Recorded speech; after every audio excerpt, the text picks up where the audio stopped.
Yeah. I'm gonna add them on. Sounds good. All right, here is Dr. Jamie Craggs and Keri O'Neil, two of the people that are at the forefront of coral spawning. I will be right back. This is so awesome to have both of you on here. It is still early. You got a long way to go still. Exactly. I was like, man, 2 monsters in 3 hours. He's gonna be ruined. If you'd have seen him on the FaceTime chat we had about 11:30, you'd have been like, "You aren't going to make this 24 hours. There's no possible way." Oh my God. He was out. He sent me a picture of him with him and his girlfriend were out hanging out last night since they weren't going to get to see each other for basically 24 hours, and they had these drinks lined up. I'm like, dude, you're in trouble if you drink all that. And sure enough, you could see it in his eyes this morning when I was talking to him. But he'll be okay. He's young. He's young. You can still do that. Exactly. What's the strategy? Are you tag teaming it? I mean, you got to go for pee breaks and you got to eat and. Well, we got 7 o'clock comes around. That's going to be an hour break for Salem and I, where we can go get some real food and actually stretch and walk around. And we got Mark Levinson's coming on with Sanjay and Mike Paletta, and they're going to take over for an hour. We figured the three of them can easily talk for an hour about anything. So then at 5 a.m. we have the UK boys coming on with Ryland and Thomas are coming on to have a chat with Paul Hughes. So I know that they're not going to have any problems having a good chat for an hour. And of course, if I'm here for half of that or a quarter of that or whatever it is, we'll get involved with the conversation as well. But oh my gosh, like I said, Salem and I were talking about having you two on. This is like one of the episodes that I'm so excited to have on because I love what you guys have done. And I've learned so much from both of you, Keri more than Jamie, but I've talked to you just a little bit back and forth with messages. And thank you for any, insight that you've given me. Yes. So just so everybody knows here, Keri O'Neil, she is the, I'm going to let you say it. Tell us who you are and why people need to listen to what you have to say. And I want Jamie to do the exact same. It's all right. It's a long title and it changes constantly. The Director and Senior Scientist of the Coral Conservation Program at the Florida Aquarium. So I manage our off-site coral conservation facility where we breed corals native to the state of Florida and then settle the larvae and raise the babies and put them back out onto the reef for restoration. And we'll get more into the nitty-gritty details of that and all the crazy things we've accomplished over the past, I was thinking it's been 7 years since I went to visit Jamie and kind of get the wisdom from him and bring that back to Florida and set up the first systems at our facility. So it's crazy. And we are in the height of the Caribbean coral spawning season, right? Yes, we are. I just got a text 20 minutes ago. No spawn today. That's good and bad. I would have been doing this live stream from the lab had it happened today. That actually would have been really cool. It would have been. And Jamie, tell us a little bit about you, buddy. I mean, you've been you pioneered this whole thing. Like Keri said, she learned a lot from you, and I think it's amazing the work that you've done. And just tell us a little bit about what started you off in this crazy ass journey of spawning corals. Yeah, I mean, thanks for having me on. It's great to be on with Keri and chat about our passion. We are proper coral spawn geeks. Life's got pretty busy. I've got 3 jobs now, which is pretty hectic. But the journey started at the Horniman Museum and Gardens. It's a small public aquarium, very small. I always say it's small, and people I've been to small aquariums. This is really small. We can sprint around it in 12 seconds. It's tiny. But we started on this journey back in 2012, trying to figure out how we could spawn broadcast corals, basically. And within 8 months, got our first spawning. Thought we're definitely onto something here, and it's just carried on growing from there. And I think it's insane the kind of level of work that can now happen as a result of land-based spawning. And there's so much potential. We're literally barely scratching the surface on it. And that's exciting, right? I mean, that's what it's all about. Yeah. And then, 3 jobs now. So we set up Coral Spawning Lab. That's had a sort of a brand change to Coral Spawning International recently. And more recently, I've started working for Mars Sustainable Solutions. So one of the things about working in London is it's amazing to do all the spawning work, but then following what Keri's doing, she gets to take it full circle and literally plant those things in the ocean. And that's the whole point, right? So now working with Mars, I've got that kind of in situ restoration side. So it feels great. We can do a bit of research in the museum, support others through Coral Spawning International, and now actually engage in true restoration as well. So, but it means not a lot of time for sleeping. Well, this is kind of a lifestyle, when you're in the aquatics, especially in the coral side of it. It's a lifestyle you have to embrace. I mean, if you want to do what we do, heck, Keri, when we first met, I think our first time meeting, we talked for what, 5-6 hours. I think Richard recorded it on reefs.com at one point and we just had a session with her and I talking about all this stuff and just getting to know each other. What you've taught me is it's invaluable. It's amazing. Every time I'm like, I'm going to go visit Chris and Amanda, I'm like, do I have like 8 hours today? or I'll have to like tell somebody like, can you text me in 2 hours, or else I'm going to for like 6 hours. It's like when you go on a blind date and you need somebody to like call you and check. Well, the thing that I loved about Keri, she taught us and she helped us get our apexes set up. She came to us, was like, I want to spawn acanthophilias. And of course, that was like my wife's wheelhouse right there. It's her favorite of all time species of coral. And of course, Amanda jumped right onto it, and God bless her for being over there for a month and a half straight, watching these things, nothing happening. And then when it finally happened, it was at 6 o'clock at night, and we calling Keri, we got babies. And the next thing you know, she's on her way out helping us collect these things and learning about the craziness of acanthophilias, which I think are probably still your most difficult species to date. Is that right, Keri? I'd say they're comparable with the dendrogyra. The pillar coral, Atlantic pillar coral, I would say is more difficult than them. Okay. Just in the rearing, because they're tiny, but it's similar to the acanthophilia. They're just these tiny goo balls for so long, and they're so fragile, and they just don't grow very quickly. So you don't get out of the goo ball stage for months and months and months. They're difficult to raise. Yeah. But collection of the actual spawn. Yeah, because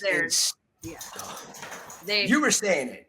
Broadcast eggs into the tank, and they're just loose eggs everywhere, and they're very fragile. So trying to like filter them out is very damaging, and you're just sitting there trying to like pipette them out or gently, gravity feed them out, and it's a pain in the butt.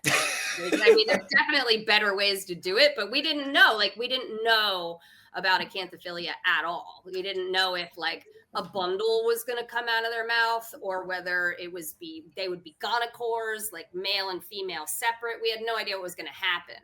And then come to find out they're hermaphroditic, male and female, so sperm and eggs in the same polyp.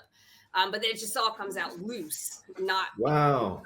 That's amazing. I wouldn't have thought that. I would have thought there would have been a big bundle come out. Yeah. Wow. Yeah, it's similar. So Musa angulosa in the Caribbean we found is like that as well. It's just sperm and eggs loose, and then the eggs are fairly tiny, and they're kind of neutral too. They don't float to the surface very well unless it is absolutely stagnant, like not even a little bit of air across the top.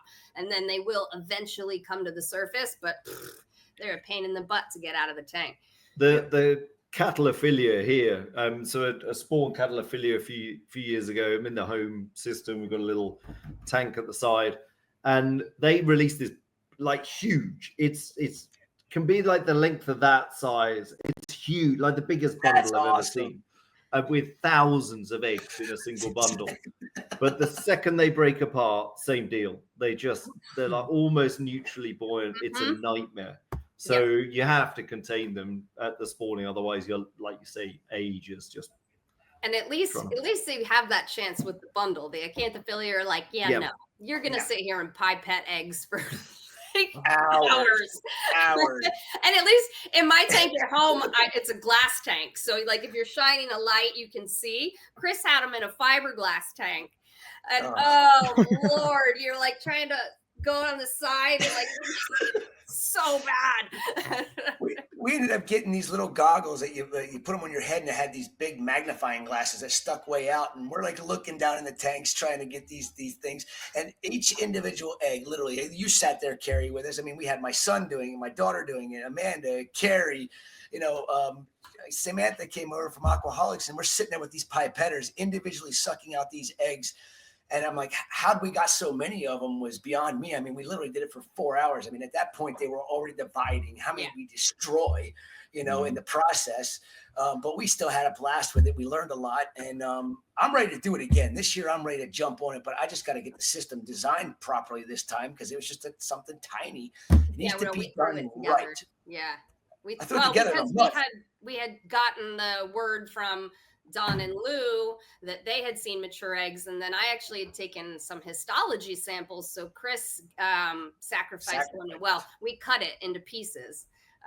We cut a couple, 2 of your acanthos into quarters. Four. It was far more painful for you. That was heartbreaking. But the thing is, we learned how to frag them. Pie pieces, and we're like, okay, let's see if these pie pieces still live, and I'll take a pie piece to do histology. So I brought it home and I fixed it in formalin, and I dissolved the skeleton in acid, and then I just dissected it, and I was like, we gotta hurry, Chris. Like, we better get ready now. And what color are the eggs? Are they pink, or are they more yellow? Very, very light peach. Yeah. Okay. Yeah, peach, very peach. But they had a distinct peach color when I dissected them. I was like, we've got ready to to get go on this now. I mean, how cool is that? I mean, with homophilia, they're yellow. With trachophilia, they're green. It's just amazing. What the hell does all that mean? No. Yeah, what does that correlate to? Is it like different protein concentrations or something? We worked with Dipsastria in Qatar earlier this, was it losing track? I think it was last year. And what's crazy is they release a whole rainbow of colors. And it's it's not like, and you get purple, pink, green, yellow, beige. That's cool. But you think, is it coming like purple from one colony, green from another? It's not that at all. So the same colony releases these multicolored eggs. It's beautiful. It's like Easter. I wonder if it's like a nutritional thing, like maybe if there's a deficit or an excess, or like they'll produce different colors in the egg. That's a weird one, huh? There's a study in that for sure. What does it all mean? Yet another study. Yeah. I noticed in the comments, somebody asked about the pieces surviving, and they did. I still have 2 of them in my tank. And the crazy thing is, even the pieces spawned again this year. Yes. So it was like the quarter pie piece that was the first one to spawn, and then it spawned again this year. I was like, the pie pieces live, and it's very funky looking, but it's formed a circle again now, and one side of it's really big and the other side's really small, but it did live and it spawned, so it's doing it. So do you get like net more spawn from having more pieces, or does it correlate to the size of the polyp with solitary ones? So my thought would be, so the eggs and sperm develop in the mesenteries, around the polyp. So if you cut it in quarters, you only have a quarter of the number of mesenteries. So I would think that you quarter the same amount, basically, if you have all 4. Yeah. Interesting. Over time, you get more as it grows, but Sure. Yeah. It's wild. Absolutely wild. But I was actually helping somebody with acanthophilia spawning, and they didn't know exactly what to come, and I helped them go through the process and told them, okay, you got possibility after November full moon, after December full moon, and then I honestly believe 100% that after the January full moon is when the really big event happens, because I haven't broadcast this to everybody, but it might as well now. It's been a year since it happened, more than that. We had the biggest spawn in January, after January full moon, and we weren't ready for it. We didn't even think about it. And my dumbass put 100 acanthophilias in 150 gallons of water. And these damn things were spawning and the whole tank turned milky white. You couldn't even see in the aquarium. And it's just like, oh, I can't believe we didn't come over in the morning, because if we did, we probably would have saved everything.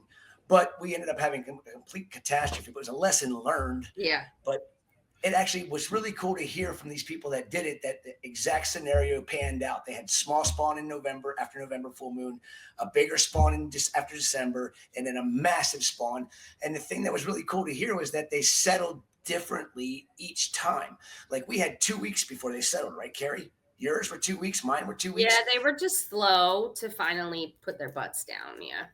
Well, after the January full moon, that was the same scenario with the people that I talked to. After the January full moon, it was like they didn't even care. They had no preference for where they were settling. And within 5 days, they were all settled, and they had these collages of tiles that were just completely covered with baby acanthophilias. And I'm like, oh, cool. So we need to prepare for January full moon from now on, and make sure that we are really ready for a huge spawn come January full moon. So that's just data that nobody ever knew about. And I wouldn't be doing it if it wasn't for you and Jamie. I mean, you guys are the pioneers. You guys are the king and queen of coral spawning. And I'm just grateful that I got to know you guys, and we were able to help us and feed the passion that I have for it. Well, it's been fun, working with you and Amanda, and just watching your passion for it too, and just being able to crack the code on acanthophilia. And you guys get such beautiful, beautiful corals. So going over there and being able to be like, you should do that one and that one. And you guys were very generous to give me some for my home tank as well, and going in it together and going on. We were happy to. It's been fun. And it is so true that in America, you guys get all the good stuff. In the UK, we can't get any. I mean, it's illegal to bring acanthophilia or trackies from so many different places around the world now. And you see it's like eye candy, but it's like, oh, you can't have any of it. It's the worst. So I wanted to ask Jamie. Go ahead. Yeah, you do yours. You do yours. I was gonna say, I wanted to ask Jamie, what is new and up and coming for you? What are you working on that is something you haven't really talked about, if you're willing to talk about it? Because there's one project that Keri knows about. I can't talk about it to give all the details, but we've been working on a very, very rare, we think probably the rarest coral in the world, and trying to start a biobank with that. And we cracked the code to spawning that about 18 months ago. Wow. And we're building the population back up from that. So at the moment, the population is 121 individuals that we know of. So yeah, that's been quite a lot of work. So that's back in London. We've been working on that. And then we've been focusing a lot on temperate species now, trying to use some of that knowledge of spawning. And a lot of it is inspired by Keri's work and her team. The fact that, you work with Florida Reef Track, you spawn them, get a chance to put it out. We were like, we live in London. We're not going to go and fly to other areas of the world. So let's start focusing on British, UK species. So we've been working on a Gorgonian that you get in the UK, and we managed to spawn that last year. We just got government permits to plant those out in the ocean, which is great. So I've got a PhD student working on that. She's going out in 2 days, actually, to plant the first babies out. So from the Horniman, that's kept us busy. But we've also been looking at, actually, Chris, I don't think we've ever met Chris, by the way. I don't know whether we have or not. But I feel like I've known you for years because I've watched so many of your videos, and we've obviously had messages. But the paper that came out a few years ago looking at Acropora tenuis and how it's now tenuis in Fiji and Kentai in Australia and Bifera in Indonesia. We thought, well, why don't we look at that from a reproductive side of things? So we've started creating outcross lines, taking sperm from tenuis from Fiji and fertilizing it with Kentai. We now know that Bifera actually, so the tenuis and Kentai spawn in November, December. Bifera actually spawns in March, April. So we've not managed to cross those yet, but that's going to be the goal. We've made a tenuis Kentai tenuis cross. And the goal with that, we want to get those F1s 3 years old if they're fecund, are they viable? And then it flips that whole question on its head. What is a species? You know, if a species can be viable and create F2, genetically, yeah, they're similar or they're distant apart. We'll call those separate species. But reproductively, if you pull that back in and say, well, what is a species? So we thought that'd be a bit of fun. We've been working on that over the last year. It's very interesting. So the Gorgonian species that you spawned, is that photosynthetic or is it non-photosynthetic? No, it's a non-photosynthetic species. It's gonagoristic. Well, it's been said that it's gonagoristic, but we had sperm and eggs come out of a single individual last year. So we need to do a bit more work on that. But yeah, Unicella vericosa is the species. And we made a kind of a tweak on the system. So we have alternating tidal patterns. And so we sort of scale up the flow and then we drop it back down and scale it back again. And there's some really nice work done in the Caribbean in the sort of 70s, 80s, looking at flow velocity. And ultimately the flow kind of bends the polyp and that drives feeding efficiency. So there's this real sweet spot in centimeters per second, that if it's too slow, basically no food's going in. If it's too fast, the food whips out. But there's just this absolute sweet spot. And the pinnules on the tentacles, they're basically slowing that flow velocity down and driving feeding efficiency. So with that in mind, we designed the system to think about knowing like 10 to 18 centimeters per second is that optimal sweet spot for Caribbean species. So we designed the system to replicate that. And then we have an automatic dosing system that puts the food in at the optimal flow velocity. That's cool. So we've been following the kind of growth rate. In the wild, 1 centimeter a year is the growth rate. We hit 3.5 centimeters in the first year. So we're definitely on the right track with that, I would say.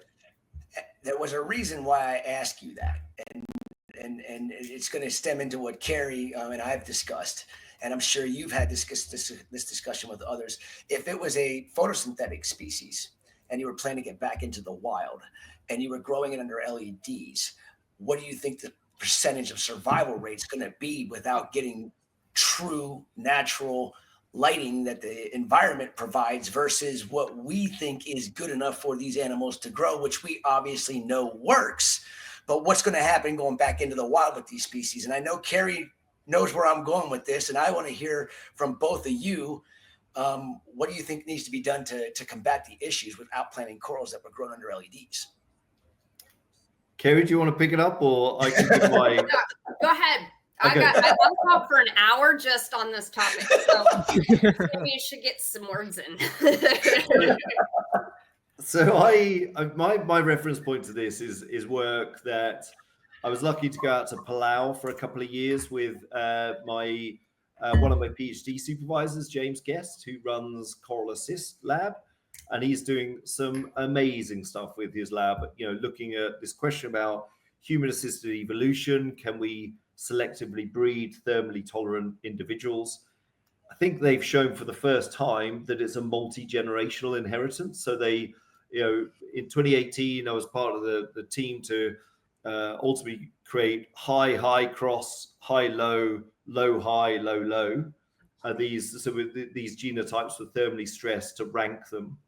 And the high crosses, when you take eggs from high individuals, sperm from high individuals, they create the strongest individual F1s. What they then follow through is that inheritance passes multi-generational. So the F2 retains that thermal resilience, which is, it's such an important part of this puzzle about where can we go with this. James is always at pains to state it's a marginal increase on thermal resilience. This isn't the panacea. It's not going to save the world's reef. It's a single species, but it gives a little inkling of where this work can go. The reason why I'm talking about that there is obviously we did that in land-based systems. A paper came out looking at if you keep them in land-based system for 5 months, then plant them out, 11 months, plant them out, and then 13 months, plant them out. Look at the survival of the juveniles at each stage. What was interesting is each stage, that the photo stress is really high. They can survive, but they definitely bleach, so that photoacclimation is absolutely critical. And that was grown under sort of a standard, I'm not going to say the brand because that'd be mean to the brand.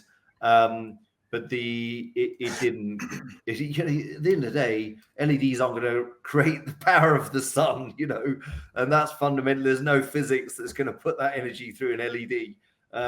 So having mechanisms to kind of manage that transition. And Keri, you've got way more experience than me with this, but I know that you've experienced some of that as well. Well, a lot of that. So I hand over to you. So just a little bit of background. Before I came to the Florida Aquarium, I worked at the National Aquarium in Baltimore, and all we did, I started there in 1999. So all we did was grow corals under metal halides. But I wasn't putting corals back out on the reef. And then when we started this work at the Florida Aquarium, the brood stock or colonies or parents were kept under LEDs because that's how we do the spawning systems. But all of the offspring were settled and raised in greenhouses. Now, mind you, these greenhouses have a twin wall polycarbonate roof. I mean, they're Cat 4 hurricane rated greenhouses. They have a very solid structure and twin wall polycarbonate. And that does block out actually a bit of the blue end of the spectrum. So it's a bit of a red shifted light, but it's pretty full with just a little less blue, but no UV because the UV doesn't penetrate the polycarbonate. And we've put out, I don't know, upwards of, either we or have given to partners, have planted upwards of 25, maybe 30,000 offspring at this point from our facility. Only one instance did we have severe bleaching after outplanting, and that was early on, and they were planted in less than 12 feet of water. They were planted at 8 feet, which is very, very intense light. And UV is still present at that depth. UV is actually doesn't penetrate water very well. It gets down some, but UVA gets down, B doesn't do as well, C definitely doesn't. So when you're planting corals in very shallow water, it is critical to have some sort of acclimation phase. Now, whether that's just overall intensity of light or actually a UV acclimation is something we've kind of been trying to figure out. The majority of coral outplanting in Florida tends to happen at 15 feet plus, 20 feet, 30 feet. So we tried to, and we've actually had no issues with corals going directly out from our facility to 20 feet of water, no bleaching. They might get eaten by parrotfish or have other problems, but they don't bleach. Damn parrotfish. So that being said, then we recently expanded our facility. We have a new 4,500 square foot facility that is all LED lighting. So now we are also settling and raising offspring completely under LED lighting. And the reason I kind of made that operational shift is greenhouses are great for some things, but I can't control anything about the spectrum. I can control the intensity by adding shade cloth, but I cannot change that spectrum at all. And it is not at all a spectrum that you would think a coral would want in any way, shape, or form. They still grow. They do fine. I do think that algae is probably a bit worse out there. But they're also very, very hot.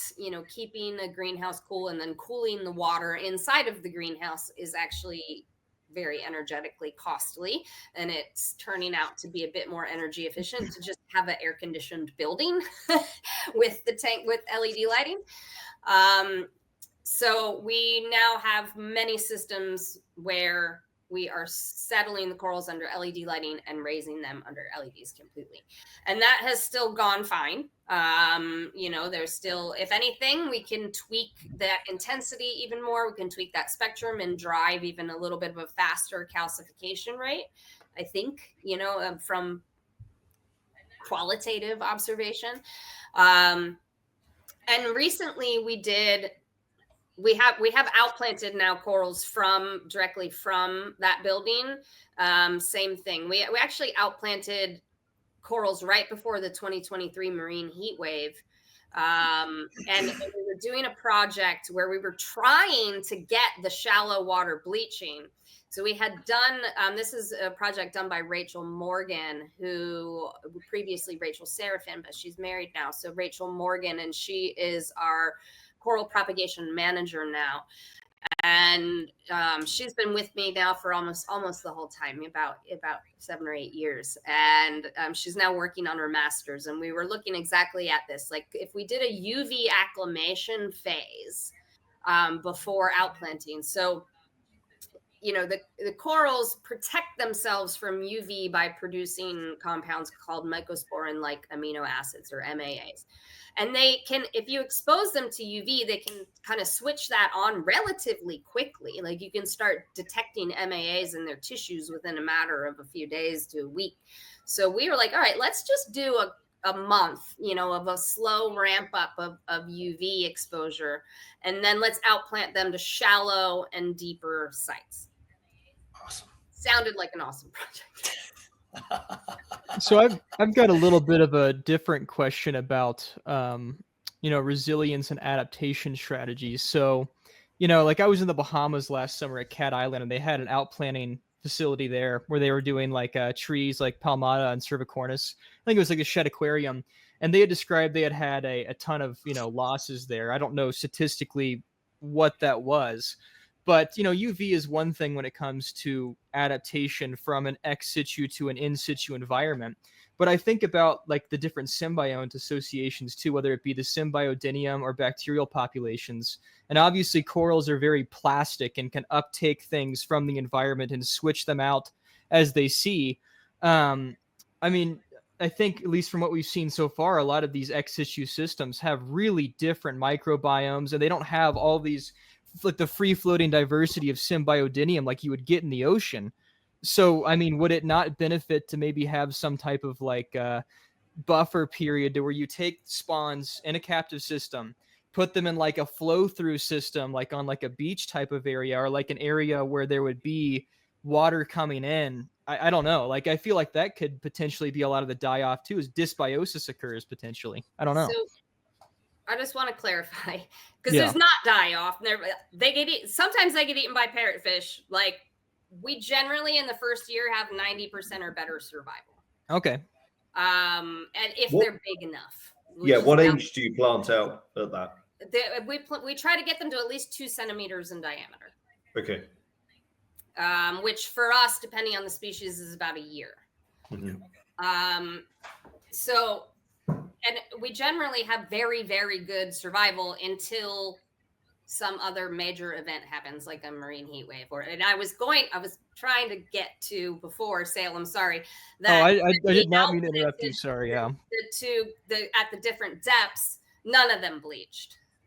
Even the controls that had no UV. So we didn't. Sorry, Rachel, I'm spoiling the study.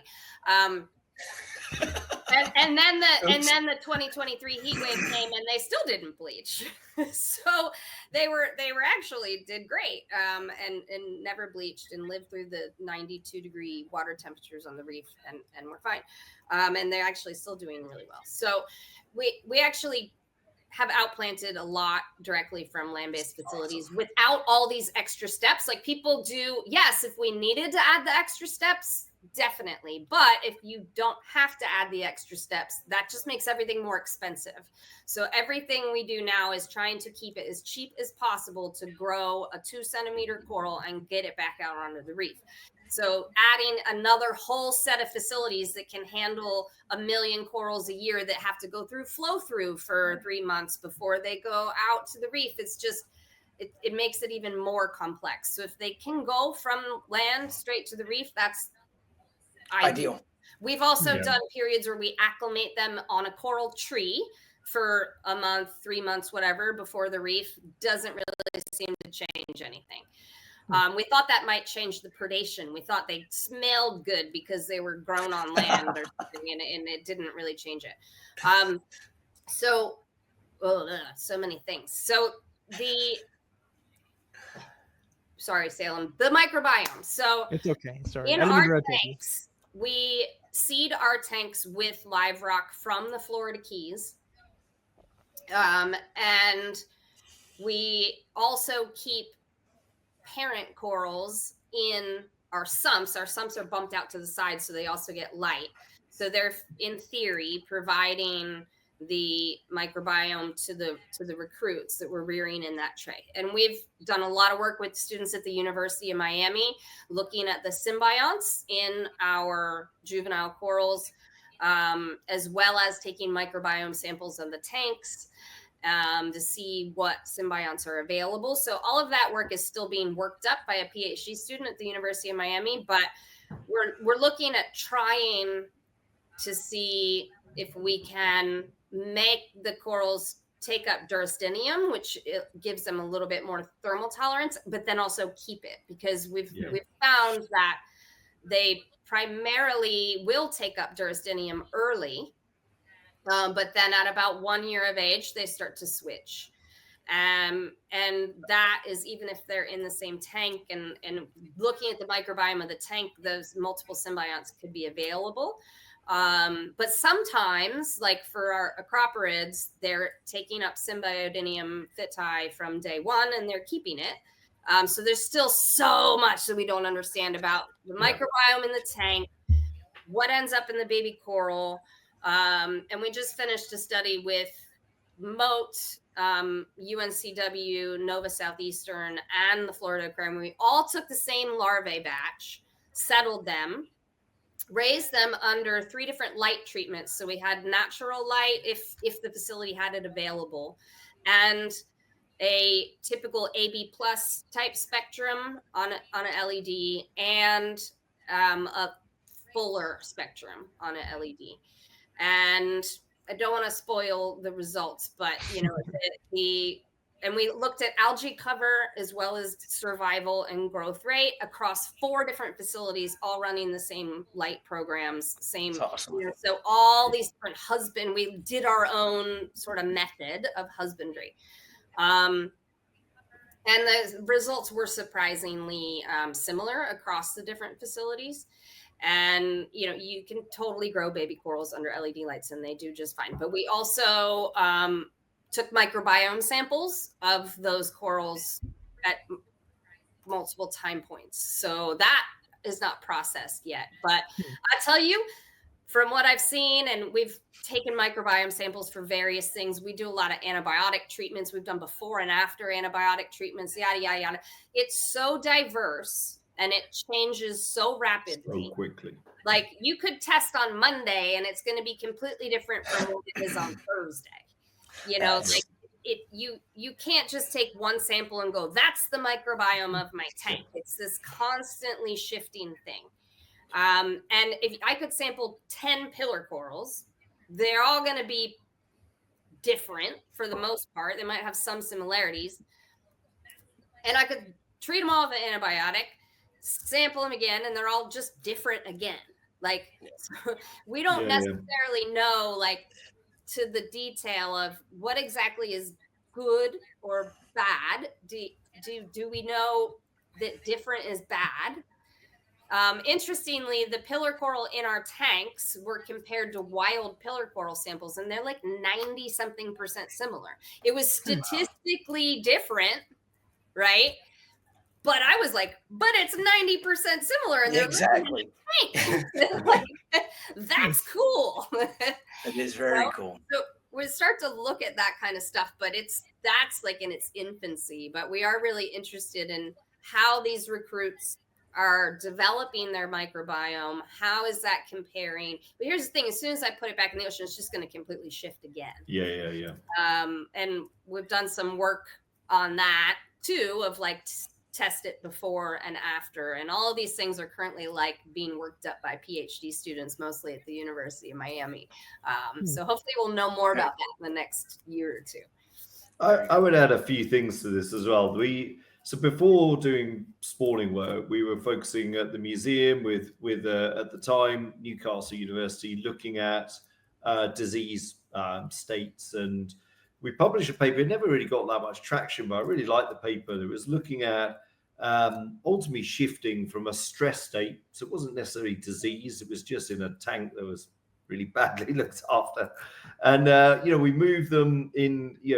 We looked at 3 species, I think, and then tracked the microbiome shift over 4 months of those 3 species. And it's amazing how transient it is and how rapidly, going from a stress state into a healthy state, as long as you remove that sort of external stress, whatever that might be, the coral adapts and shifts back very quickly. So, that's one thing, a comment on the microbiome. We have got 2 studies which are we're nearly there to write these up. One was we created intergeographical hybrids between Singapore and Australia. So we used Hyacinthus from Singapore, and then we used Hyacinthus and Meliopora from Australia.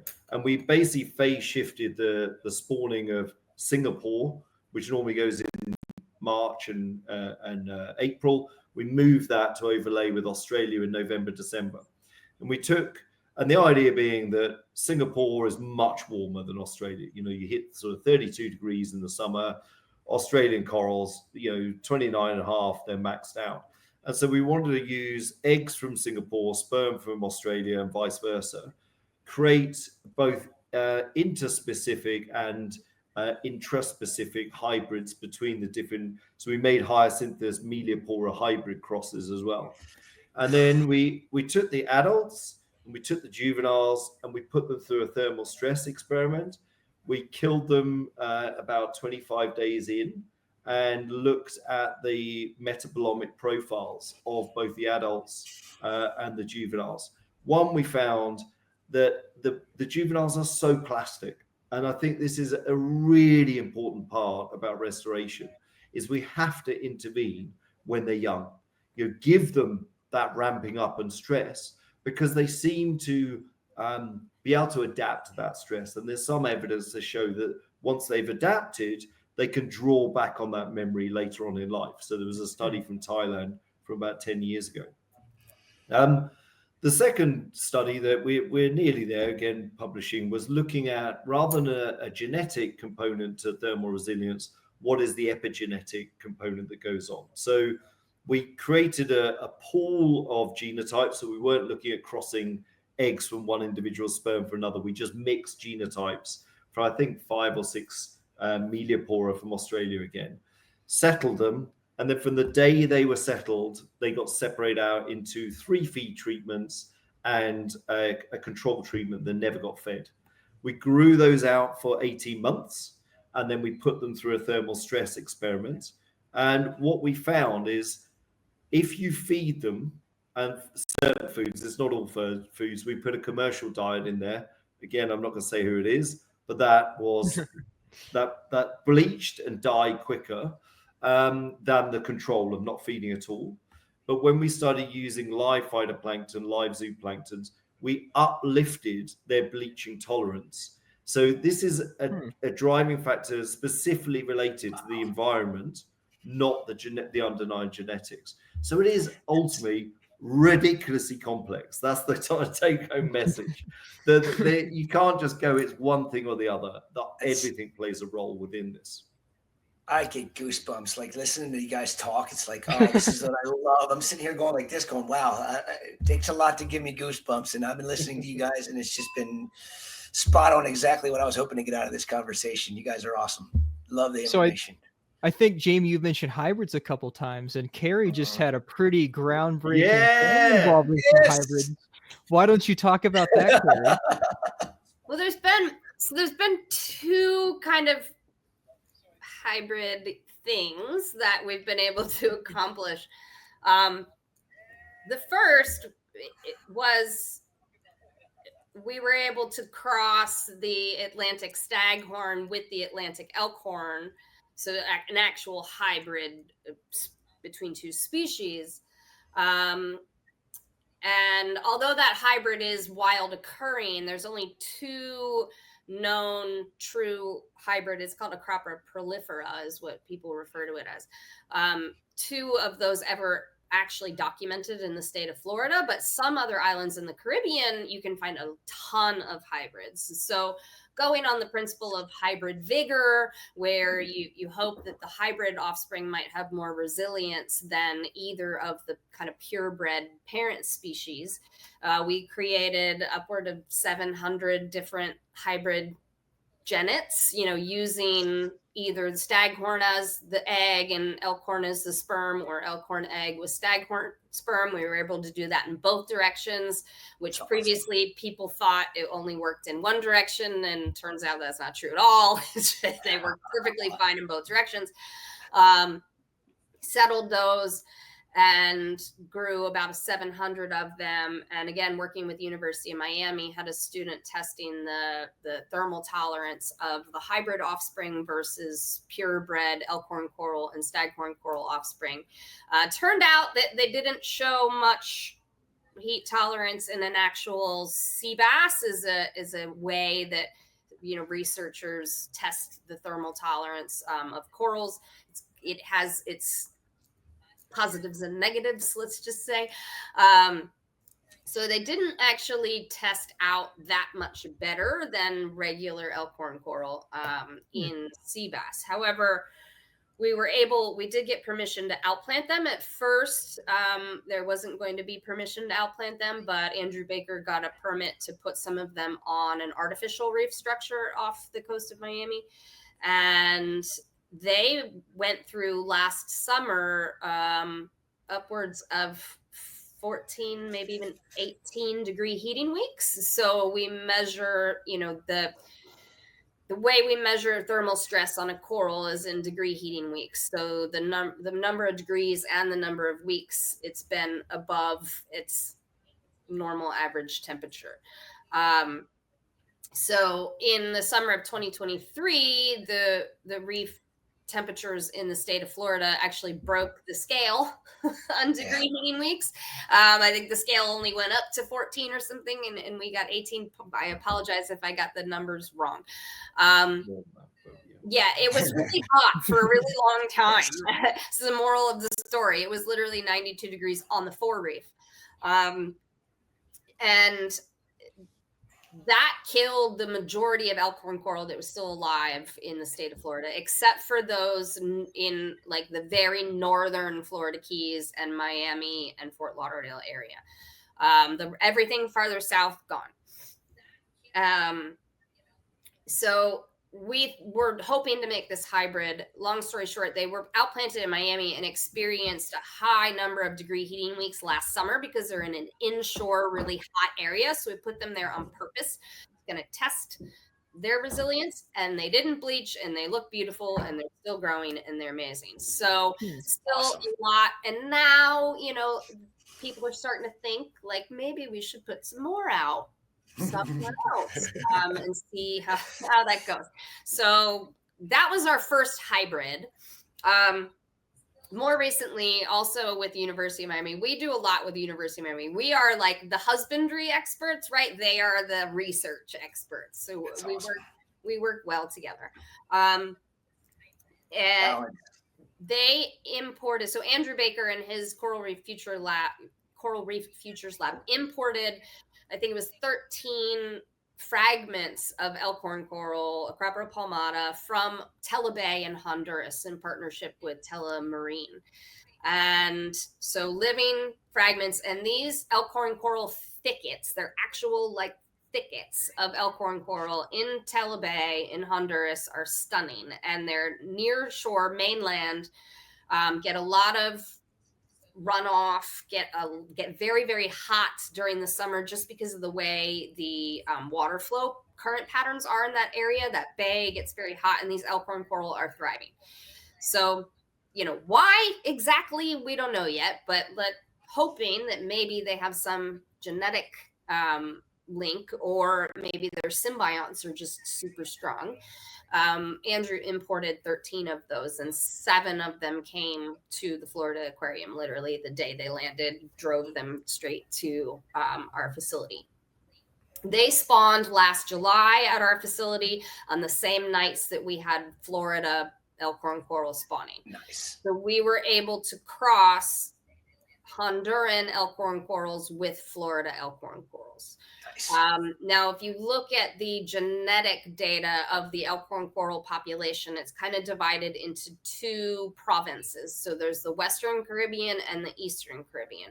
And Florida's population is connected with the Western Caribbean. So the whole coast of Central America.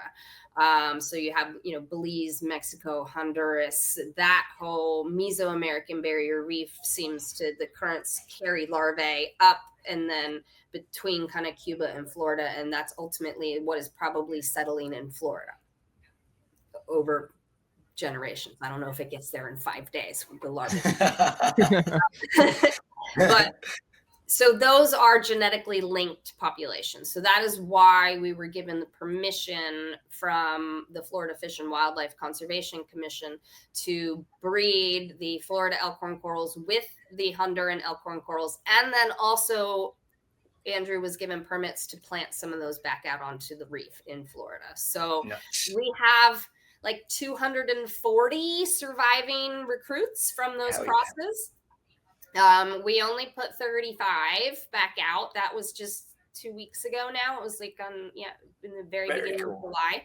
And they're just they're not even a year old. They're like 11 months old. So and we cut them in half before they went to save, that genet. So they were just little chips of coral, but they did go out onto a reef with Florida by Florida crosses as controls when we matched up the egg donors. The Florida by Florida crosses are the similar parents to what were used to make the hunter. So it's not perfect. It's really hard to do this level of science perfectly with having to spawn the corals, make the crosses, settle everything, have it live, and have enough replication of every single combination to do the perfect study. Is like, scientists come to us all the time and they're like, so could you just cross like these 8 corals with those 8 corals and then make sure you get like 100 living babies from every combination? Sure. And that would be like, probably not.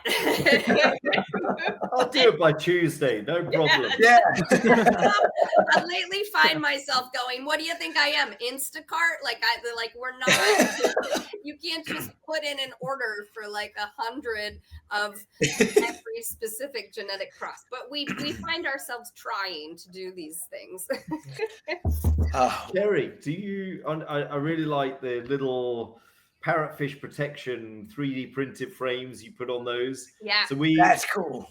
We've actually, inspired by that work, we've made a giant version to go over the reef stars that the Mars made. Oh, nice! And we're going to be trialing those. Umbrella. Yeah, we're going to be trialing those in the Maldives. That's awesome. Very cool. Because Maldives has a huge parrotfish population, and it's controlling parrotfish grazing on juvenile corals is probably one of the biggest things in terms of outplanting. 100%. Yeah, it is a massive issue. And it's so site specific here. I mean, there is no feeling in the world like raising these coral babies and have them all go down the gut of a parrotfish within the first week. Yeah. And you're like, oops. and then you have to come back and start thinking of all these gadgets, right, that have to go on top of them. And we've done so many gadgets. I mean, we have bamboo skewers in a tripod, and then we're like, that kind of works. So then we 3D printed this little thing that was at least one piece that you could put over it. And then we made those out of biodegradable material, right? So we didn't have to come back and remove them. But then turns out they don't biodegrade nearly as fast as we thought they would. So it's like the parrotfish thing is a problem. And here, Miami-Dade is the worst when it comes to the predation. I don't know why. And some places in the Keys are bad. Others are not as bad. and those umbrellas are made by a company called Reef Cells. They also make the plugs that we use that have a nice chunky thread on them, so you don't have to spin them a bunch. You just spin them like a couple times and they've locked in. So we have like transport racks that you just like put the plugs in. You can stack the transport racks in the coolers. Yep. And then those transport racks actually can fit even on a tree in the nursery. And then those can screw into receivers on the reef, and then the little umbrella screws in. So there's this whole system now. Yeah, and it's essential, right? Having that system connecting land-based facilities with in situ, transplantation is fundamentally, it's all about productivity and streamlining methodology. It's so important, the design aspects of this. So this I think go ahead, Chris. No, you, Salem. It's all you. Okay. It's all you. So I think as a final thing, I think this has been pretty insightful. We definitely need more time with both. Yes. Of you. This needs to be like a 6 hour, 5 hour. I just realized it's over. I was like, oh, yeah, it's like we didn't even get that. You know what I mean? Done. As soon as we get started. So that's the downside of this. But everyone has seemed to really like this conversation. So we need to have you both back for a long form one. We'll do it. We'll do it. So awesome. I think it seems like there's a lot of hope here. It seems like with the work of maybe manipulating symbiotes when they're young, durastinium, with the hybridization, there's cryopreservation, I believe you both have worked with. So, I mean, where do you think coral spawning goes next? Think like full automation's happening? What's the future look like?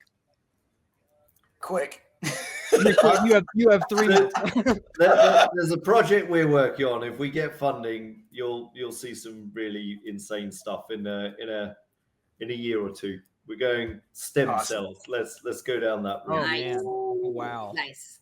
Very interesting. I can comment too on the automation thing. I'm mixed on automation. There are some processes that 100% can be helped with automation. But honestly, there is still such a factor in this of just being a good aquarist and using your eyes, and you're seeing these animals every day in the tank and you're noticing that little thing. That's really, really hard to train into an AI system. I mean, people are trying, but there is such a human element to what all of us do in taking care of reef aquariums that it's going to be very, very hard to get to the point that all of this is automated. There's certainly some processes, like just if you could put a baby coral plug in a machine and it just cleans everything, awesome. But even that, you can damage it, and it's a balance. Well, I would add to that as well. I mean, from my perspective of working with Mars and seeing how that methodology works, and it's fundamentally driven with the community involved. Mm-hmm. So I just say, literally this last week, 600 reef stars have been put down. It was a women's only program because of Women in Science this past week. 600 reef stars. That's 9,000 fragments of corals. It's asexual. But that will have included 100 community members engaging with that program to restore their own reef. And that is incredibly powerful as well.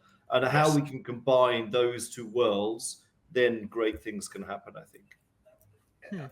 But you guys, conversations like this are definitely a step in the right direction to getting things. Yeah. And thank you for what you both do. I mean, what you both do is something that has been fascinating. I've been fascinated with for a long time, and being able to be a part of it has been just over the moon about it. I mean, and thank you so much for all that you've done and all that I've learned from both of you. And let's keep doing this. Love you, Keri. I love you. But thank you so much for all you've done and all the information you put out there. And thanks for not just hoarding it off to yourselves, because it needs to be out there for everybody. Thanks for doing this. This is what it's all about as well. This is how communication with the world takes place. So we really appreciate being invited on.